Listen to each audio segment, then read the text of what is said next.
Assalamualaikum warahmatullahi wabarakatuh. Perkenalkan, saya Arif Fatwa, saya dari Kedokteran Gigi Universitas Sriwijaya.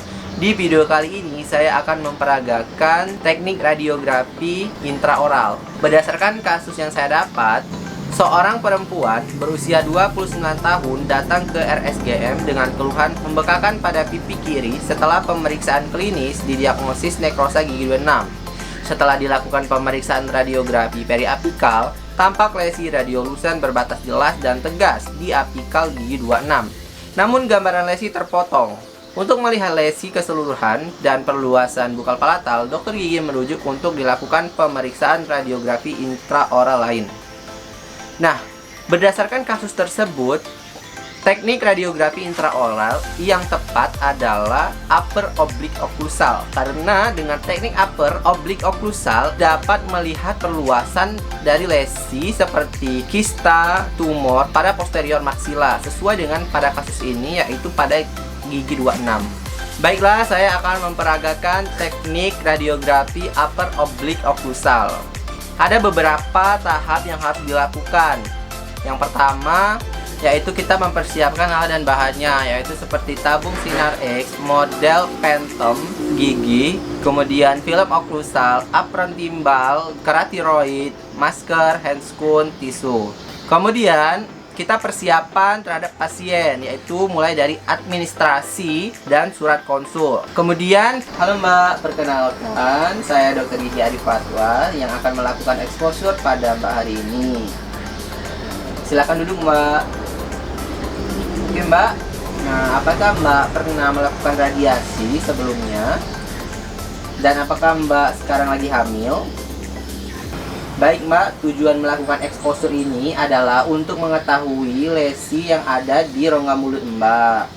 Karena sebelumnya pada teknik periapikal perluasan lesi Mbak itu tidak terlihat. Prosedurnya nanti film reseptor itu dimasukkan ke rongga mulut Mbak dan Mbak agak menggigitnya perlahan saja untuk menahannya. Nah, mungkin setelah melakukan radiasi ini Mbak akan mengalami pusing-pusing atau mual-mual.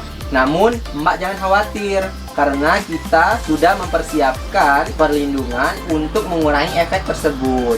Sebelumnya Mbak harus menandatangani inform consent terlebih dahulu. Baik Mbak, sebelumnya Mbak harus melepaskan semua alat berbahan logam dan kacamata juga Mbak. Baik, tahap selanjutnya yaitu persiapan operator. Jadi kita mempersiapkan unit untuk exposure, yaitu di sini sudah ada dummy dari tabung sinar X. Kemudian sudah ada model gigi yang akan kita sinari. Kemudian kita juga harus mempersiapkan atau mengatur mesin tabung sinar X ini sesuai dengan yang dibutuhkan, mulai dari KPP, MA, dan waktunya itu berapa.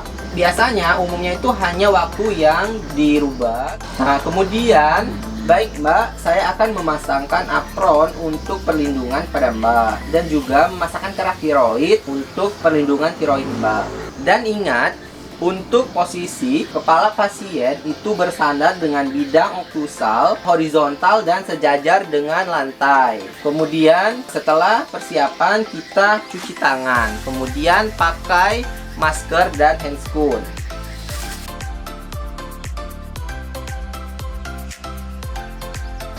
Tahap selanjutnya yaitu teknik peletakan film. Baik Mbak, saya akan memasukkan film pada Mbak dan Mbak itu harus menggigitnya secara perlahan saja ya Mbak. Kemudian tabung sinar X berada di samping wajah pasien sesuai dengan regio yang akan dilakukan exposure dengan sudut 65 sampai 70 derajat. Kemudian Mbak jangan bergerak ya Mbak, diam saja dan Mbak harus melihat lurus ke depan, fokus pada satu titik saja ya Mbak. Baik, kemudian kita akan melakukan exposure dengan menekan tombol dan operator harus menjaga jarak. Setelah dilakukan exposure, baik Mbak, exposure telah selesai. Saya akan mengeluarkan reseptor film dari mulut Mbak. Kemudian setelah keluar kita lap menggunakan tisu dan kita simpan pada wadahnya. Kemudian, baik Mbak, saya akan melepaskan kerah tiroid dan apron. Kemudian kita lepaskan handscoon dan masker. Baik, itulah tadi teknik upper oblique-occlusal yang telah saya peragakan. Terima kasih atas perhatiannya. Wassalamualaikum warahmatullahi wabarakatuh.